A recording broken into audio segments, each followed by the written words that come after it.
తెలంగాణ ఆవిర్భావ దినోత్సవాన్ని పురస్కరించుకుని Bhadrachalam judicial first class magistrate మరియు additional judicial first class magistrate court ఆవరణలో జెండా వందన కార్యక్రమాన్ని అత్యంత ఘనంగా నిర్వహించారు.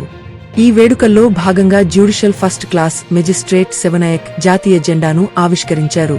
ఈ సందర్భంగా ఆయన మాట్లాడుతూ తెలంగాణ రాష్ట్ర సాధనలోని చైతన్యాన్ని, త్యాగాలను స్మరించుకుంటూ రాష్ట్రాభివృద్ధిలో ప్రతి ఒక్కరూ బాధ్యతాయుతంగా భాగస్వాములు కావాలని ఆకాంక్షించారు.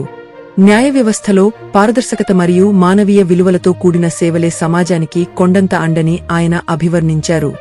ఈ కార్యక్రమంలో భద్రాచలం బార్ అసోసియేషన్ అధ్యక్షుడు కొడాలి శ్రీనివాసన్, జనరల్ సెక్రటరీ పూసాల శ్రీనివాసాచారితో పాటు సీనియర్ మరియు జూనియర్ న్యాయవాదులు పాల్గొన్నారు.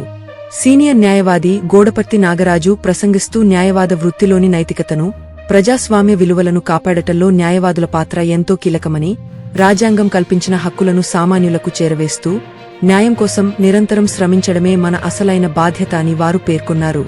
అత్యంత ఉత్సాహంగా జరిగిన ఈ కార్యక్రమంలో బార్ అసోసియేషన్ సభ్యులు, న్యాయవాదులు మరియు కోర్టు సిబ్బంది పాల్గొన్నారు.